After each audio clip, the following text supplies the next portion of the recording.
De conocer que vamos a darle seguimiento a todo el tema del COVID-19. ¿Qué está pasando con la supuesta vacuna? Si hay o no hay inmunidad y cómo lo estamos tratando en México. Por eso tenemos un panel de expertos que nos acompañan el día de hoy. Comenzamos por la doctora Margarita María Virgen Cuevas. Ella es infectóloga del Hospital Español. Margarita, gracias por estar con nosotros. ¿Qué tal? Buenas noches. Muy buenas noches. También nos acompaña el doctor Samuel Ponce de León Rosales. Él es coordinador universitario de investigación en salud en la UNAM. Doctor Ponce, buenas noches. Buenas noches, mucho gusto. Muchas gracias. Y el doctor Jorge Baruch Díaz Ramírez, responsable de la clínica del viajero de la UNAM. Jorge, ¿qué tal? Buenas noches. Usted ya los conoce, nuestros médicos de confianza. Vamos a empezar con una pregunta que a mí me está taladrando muchísimo el cerebro, porque hay muchos artículos en la prensa que hablan de si hay o no hay inmunidad, si se pierde después de los 3 meses una vez contagiado el COVID. Hay mucha desinformación con relación a esto. Después de que una persona estuvo enferma de COVID, ¿hay o no hay inmunidad en contra de la enfermedad, Margarita? Bueno, en realidad todavía no se ha logrado describir de forma correcta. Sí se monta inmunidad, sí se montan anticuerpos. Sin embargo, también se ha sabido con otras infecciones que muchas veces a veces estos anticuerpos no son neutralizantes, así es como se denomina. Es decir, que no logran generar una inmunidad tal que te logre evitar volver a contagiarte, ¿ok? Se sabe que sí se monta, pero no sabemos hasta qué punto. Lo que sí se ha descrito es que de los pacientes, infecciones bastante nuevas, tiene 8 meses. Entonces, de los pacientes que ya se habían infectado hasta ahorita, en 8 meses de seguimiento, parece que no han vuelto a presentar. Por ejemplo, en China, a pesar de estos nuevos picos de infección, una nueva infección, pero no sabemos hasta cuánto puede generar esta inmunidad la suficiente protección para evitar una nueva infección. Entonces, si ustedes se infectan y van y se hacen un estudio de anticuerpos, una serología, pues muy probablemente vayan a salir positivos, ¿no? Después de 3, 4 semanas de haber tenido la infección, pero no sabemos si estos anticuerpos, qué porcentaje de estos anticuerpos que ya sea son realmente neutralizantes y pueden proteger para una siguiente infección. Por eso siempre la recomendación es, bueno, pues no crean que el hecho de que ya te haya dado te genera una inmunidad y que no te puede volver a infectar. Puede ser que sí, no pronto, pero no sabemos hasta cuándo, ¿no? Y como no sabemos en qué punto va a parar la infección, pues lo conveniente es seguir con las protecciones generales. Doctor Samuel, con relación a la inmunidad. Quizás conviene apuntar que tenemos un conocimiento previo que es importante en términos de la experiencia con las infecciones por SARS-CoV-1 y por MERS, en donde los estudios sí demuestran que hay una respuesta de anticuerpos efectiva, por un lado, que puede durar hasta 1 año o más. No se hicieron estudios más largos porque de hecho la enfermedad desapareció. El otro tema que también es importante es recordar que los anticuerpos no es la única sistema en donde la inmunidad se construye en respuesta a un agente y también la inmunidad celular juega un papel muy importante. En función de lo que se conocía previamente, de los estudios actuales en donde, entendiendo que hay una diversidad de estudios con resultados diferentes, la tendencia es a que sí hay una respuesta de anticuerpos, sí la mayoría son neutralizantes, sí los pacientes tienen inmunidad y sí esperamos que las vacunas sean también efectivas para desarrollar esta inmunidad. Y sería una inmunidad que básicamente se construye a partir de anticuerpos y a partir de inmunidad celular. Doctor Baruch. Solamente me restaría agregar que la respuesta inmunológica que monta nuestro cuerpo contra este nuevo coronavirus, el SARS-CoV-2, que genera la enfermedad COVID-19, pues está compuesta de tres factores, ¿no? Una es la intensidad de esta respuesta inmunológica contra el virus, la otra es el tiempo de respuesta y la otra es la duración de los anticuerpos. Si bien sabemos que la intensidad de la respuesta es similar en todos los casos y prácticamente en una proporción total de los que obtiene el virus o que se infecta del virus, desarrolla una respuesta inmune contra esta enfermedad. No, lo que sí desconocemos hasta el momento, como bien se ha planteado, es el tiempo que va a durar esta respuesta a lo largo de los meses. Se sabe hasta el momento que algunos estudios han ya podido seguir pues, por más de 90 días a los sujetos que se han enfermado de COVID-19 y la gran mayoría cuenta sobre todo con COVID-19 grave o severo, con anticuerpos de larga duración, de más de 90 días, pero aquellos que han tenido una enfermedad de tipo leve o moderada, pues se han podido observar que disminuye hasta en 20% la concentración de anticuerpos en sangre después de los 90 días. Entonces, si bien existe la hipótesis, como ya lo comentaba el doctor Samuel, de que en otros coronavirus la respuesta se limita a 12 a 34 meses y puede haber reinfecciones. En este todavía desconocemos, parece que se va a comportar similar, de tal manera que los anticuerpos van a ir disminuyendo y el cuerpo puede que se llegue a olvidar de alguna u otra manera de este virus, pero necesitamos más estudios todavía. O sea, estamos en esta fase experimental. Así es. Sí, realmente aprendiendo a conocer al virus, como ya señalaban, tenemos apenas 8 meses de conocer este nuevo virus. Sí, en relación con la vacuna, ¿cómo vamos? Por ejemplo, los rusos, todo el mundo está sospechando de esto que dicen de que ya casi tienen la vacuna. ¿Cuál es la realidad de tener la vacuna, estos ensayos clínicos, a cuando se comercialice y pueda ser accesible para toda la población? Empezamos con usted, doctor Samuel.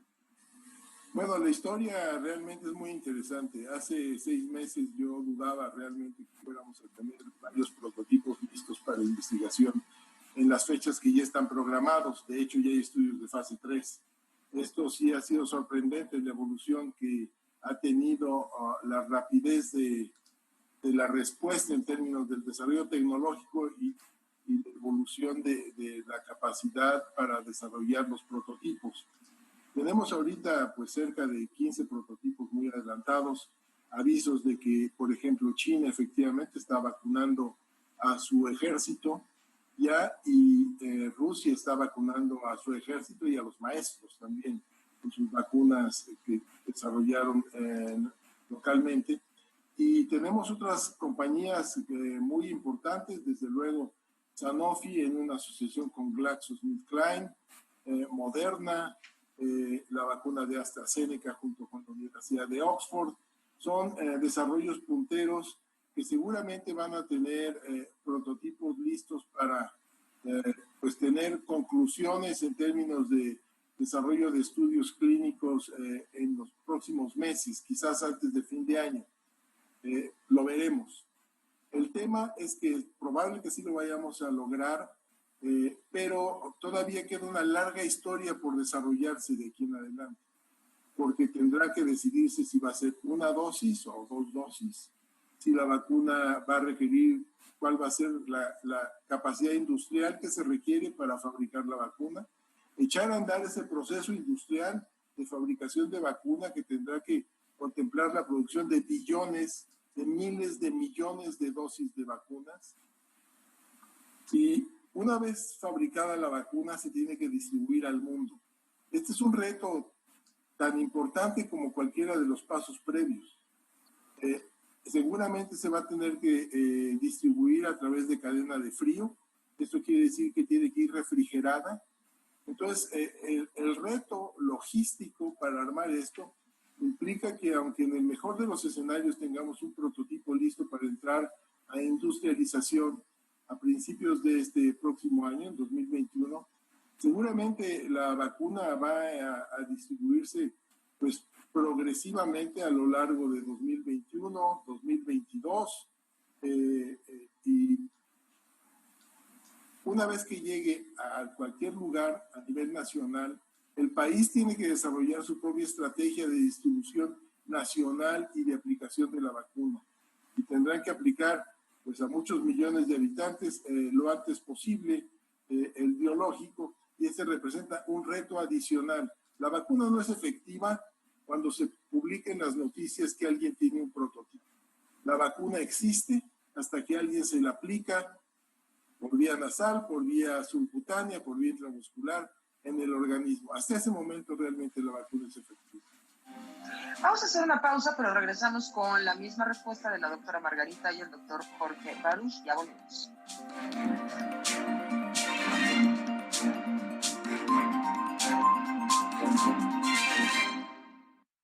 Pidió a los chicos que a la hora del recreo se encontraran en la biblioteca.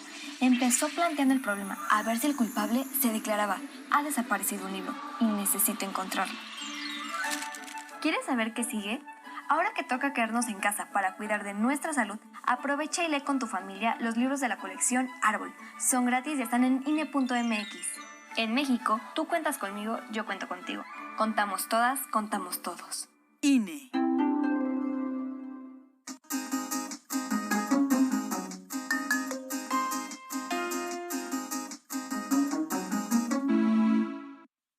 Estamos de vuelta ahora, vamos con la doctora Margarita Virgen. ¿Cómo ves el panorama de la vacuna? Sí, coincido con el doctor Samuel. Efectivamente, las fases de las vacunas, como para aclarar un poco en el público, no solo las vacunas, de cualquier desarrollo de un fármaco, implica primero que en el momento en el que se desarrolla la molécula se tiene que ver primero que no sea tóxica, ¿no? Que no tenga cierto tipo de efectos secundarios, y posterior se prueba la efectividad, ¿no? Entonces, fase 1 es que no tenga efectos tóxicos, fase 2 es cuando en una población muy cerrada, ¿no? Muy determinada, se prueba el fármaco, la vacuna.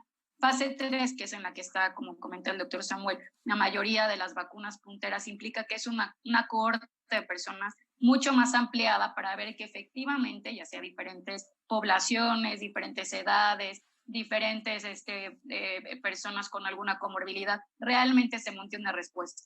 Y efectivamente, la mayoría de las vacunas punteras, como dice las que explicó el doctor, se encuentran ahorita en fase 3. Ya fase 4 es cuando prácticamente se amplía a toda la población y es para seguimiento y muchas otras cosas, que en ese momento es cuando ya en parte se puede comercializar. Creemos, ¿no? Básicamente que esto va a ser efectivamente a partir del 2021, quizás febrero, marzo, ¿no? Ahora, como dice el doctor Samuel, pues sí, o sea, una cosa es que ya esté la vacuna, pero la otra es que llegue a nuestras manos y que tú puedas ir a un consultorio y poder aplicártela.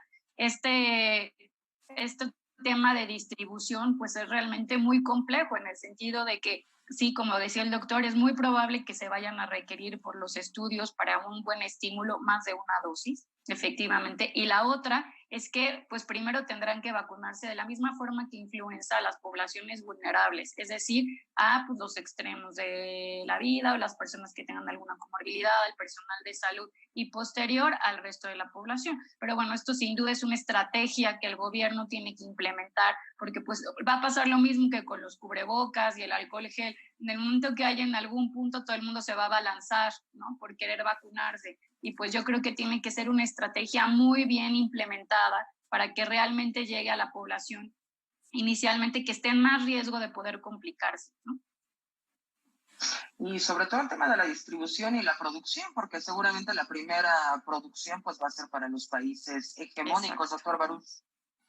Así es, bueno, en este sentido va a ser muy importante los temas de gobernanza global en salud, y esto México también se ha apuntalado como uno de los países que ha propuesto a la Organización de las Naciones Unidas pues un punto de acuerdo para poder asegurar un acceso, si no igualitario, sí equitativo con respecto a pues, los desarrollos que se van dando en las vacunas y sobre todo a su distribución y la decisión de quiénes van a recibir las vacunas en primer lugar y quiénes en segundo lugar. De tal manera que precisamente este es uno de los mayores retos. No solamente hay que pensar en los estudios, cómo van avanzando, si bien ya hay alrededor de 8 candidatos pues ahí listos para estar en la fase 3 y algunos ya avanzados en estos estudios tipo fase 3. Sí, el tema de la gobernanza global, de quién va a tomar la decisión, de cómo distribuirlas y en qué momento garantizar el abasto para todos los países, ha sido un tema que se ha ido relegando y parece ser que en estos momentos no existe una figura lo suficientemente fuerte y capaz para poder reunir y conciliar todos los intereses de las naciones más poderosas del mundo contra las naciones poco desarrolladas o medianamente desarrolladas, para que tengan este acceso de igual manera y en igual tiempo a este tipo de vacunas. Hemos visto a lo largo de estos meses una guerra, incluso a modo de guerra fría pareciera ser, no solamente por el hecho de quién va a tener los primeros resultados o quién va a anunciar las primeras vacunas, si bien todas están en fase de investigación, todavía no hay nada que anunciar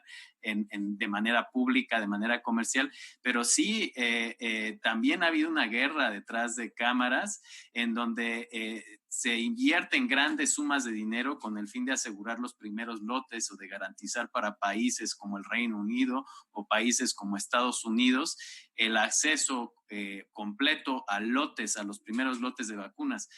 Estamos esperando que en los siguientes meses la Organización Mundial de la Salud y a través de la Organización de las Naciones Unidas, tomen esta iniciativa para garantizar a través de, por ejemplo, COVAX, que es este tipo de plataformas de la iniciativa público-privada, para poder no solamente acelerar y coadyuvar en la investigación, el desarrollo e investigación de vacunas al mismo tiempo, sino también garantizar esta equidad en el sentido de distribución. Entonces, es muy importante todas las fases de las vacunas, como bien ya se han mencionado, pero sumamente importante es la distribución y el acceso igualitario. No podemos tener países de segunda y países de primera en un escenario de salud, de crisis sanitaria como el cual estamos viviendo.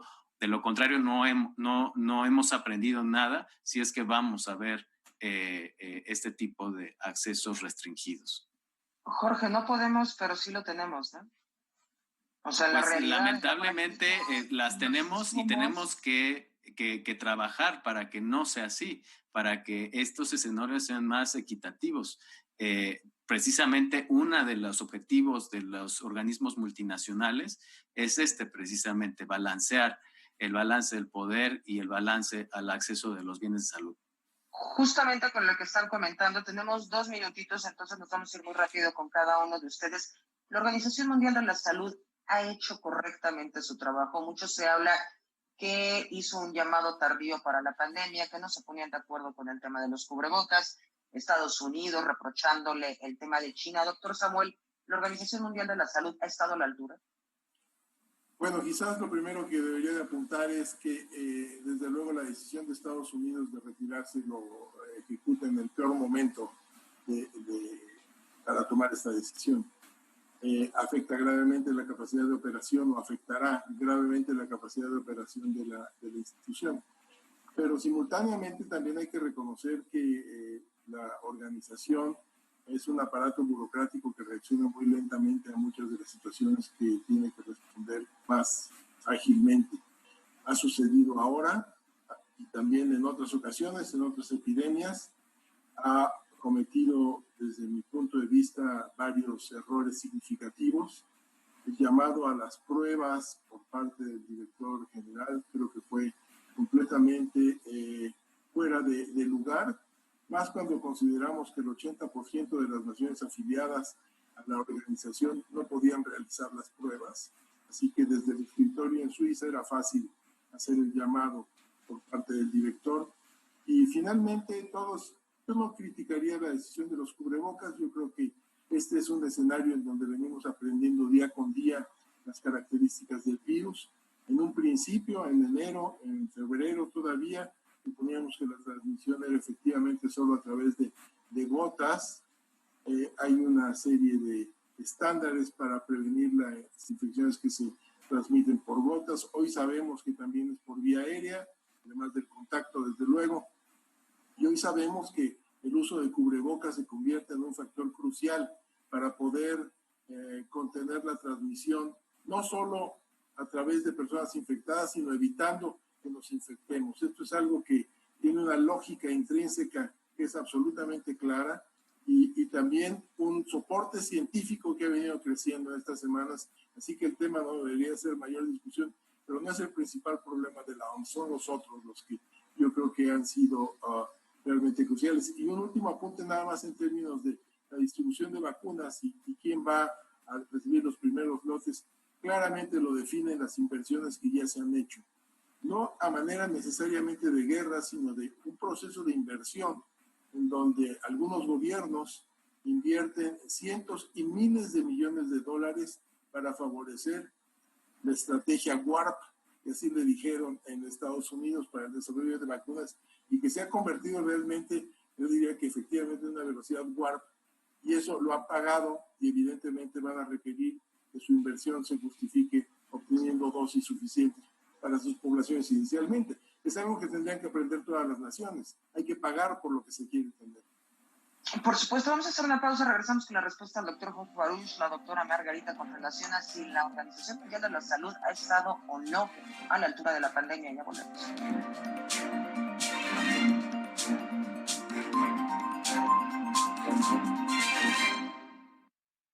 Los mexicanos somos como las montañas de nuestro país.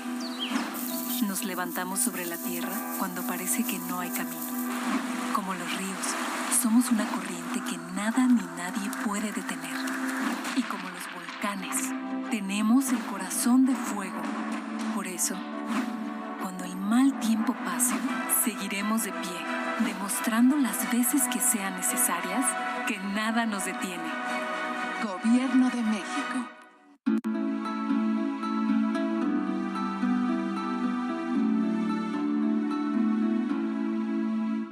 Estamos de vuelta, casi se nos acaba el programa, nos vamos muy rápido. Doctor Baruch, ¿la Organización Mundial de la Salud ha estado o no a la altura?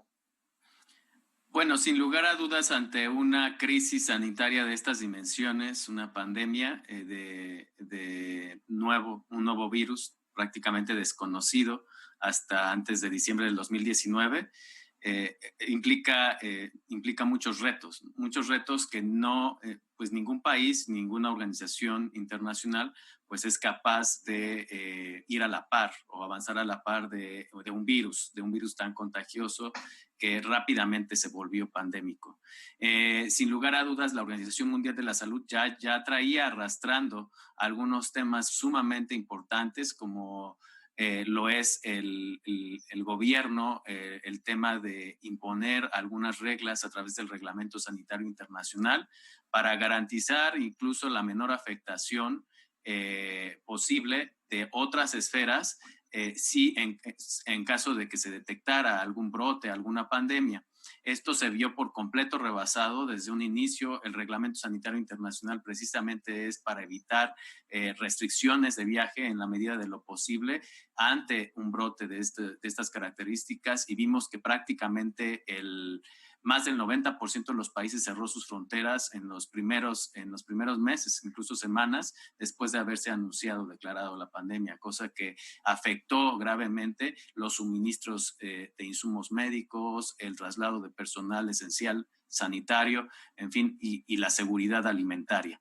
En este sentido, también otras determinantes sociales, iniciativa y vigilancia de la Organización Mundial de la Salud, como lo son la educación, asegurar la educación como parte de la calidad de vida y el bienestar de las poblaciones, se ha visto afectado gravemente. No hemos estado a la altura para garantizar la educación, pero también otro tipo de variables incluso más básicas, como el hecho del suministro de agua potable en tiempos en donde el lavado de manos es fundamental para combatir este tipo de epidemias, en donde pues por lo menos tan solo mencionar el caso de México, en donde prácticamente la mitad de la población no tiene garantizado el acceso a un agua potable de manera continua, como así lo hacen evidente los indicadores que se reportan al Banco Mundial o a la Organización Mundial de la Salud, y así está el resto de América Latina y prácticamente toda África subsahariana. Entonces,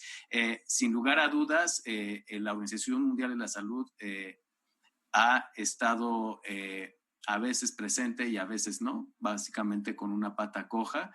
Yo creo que también mucho del tema pasa precisamente por cómo hacer que los países no solamente tomen como recomendación aquellas iniciativas propuestas por este tipo de organizaciones multinacionales, sino que también haya mecanismos o formas de coercer o de obligar a ciertos estados, aunque soberanos, a cumplir ciertas características, como lo hace la Organización Mundial del Comercio, que tiene mecanismos coercitivos a través del suministro o el corte de fondos, ¿no? Entonces, sin lugar a dudas, falta mucho trabajo para mejorar este organismo multinacional.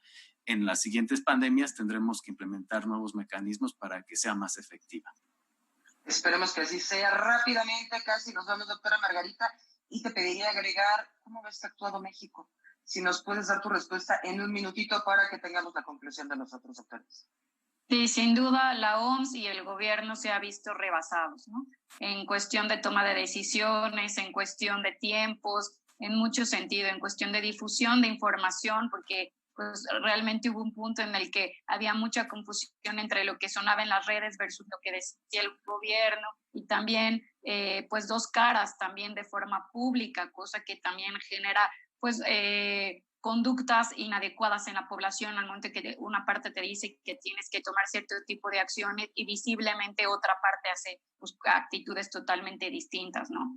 Entonces, sí, nos hemos visto rebasados desde el punto de vista del gobierno, pero también señalar, como lo mencionó el doctor Samuel, que pues también hemos ido teniendo que aprender cosas nuevas, ¿no? Las medidas que se tomaron en un principio, después se vio que tenían que ser complementadas con medidas de control aéreo y como decías, ¿no? Que a veces si los cubrebocas funcionaban, no funcionaban, si había que usarlos todo el tiempo, si no. Entonces, bueno, conforme hemos ido aprendiendo de esta infección, se han ido tomando diferentes estrategias y pareciera confuso en general a la población, pero bueno, así es básicamente la medicina, ¿no? Prueba y error, desgraciadamente lo estamos teniendo que vivir en carne propia y conforme eso, pues ser muy críticos con respecto a las decisiones que vamos a tomar para nosotros y nuestra familia. Sin duda la recomendación es, pues si no tienes que salir, quédate en casa, evitar tener reuniones, utilizar cubrebocas cada vez que salgas, hacer lavado de manos. Esto es lo que sabemos que funciona, independientemente de que llegue la vacuna y al momento que todos podamos tener esta inmunidad, ya sea parcial o total, no lo sabemos tampoco, como decíamos, eso será una medida como influenza, ¿no? Influenza, pues llega la época, nos ponemos la vacuna, pero eso no evita que pues existan personas que van a dejar de enfermarse, ¿no? No creamos que el que llegue la vacuna es la salvación, ¿no? La salvación va a ser todas las medidas en conjunto, incluyendo nuestra actitud. Entonces, básicamente sería mi conclusión, ¿no? La vacuna no nos va a garantizar una cura, pero sí eso más nuestras propias medidas va a lograr pues mitigar esta infección. Se nos acabó el tiempo, espero tenerlos a ver si podemos la semana próxima para analizar exactamente qué es lo que ha hecho México. Yo les agradezco mucho que estén con nosotros, doctor Samuel Ponce de León, gracias por habernos acompañado. Mucho gusto. Muchísimas gracias, doctor Jorge Baruch y doctora Margarita Virgen. Gracias a usted, lo esperamos también en redes sociales, esto es Debate.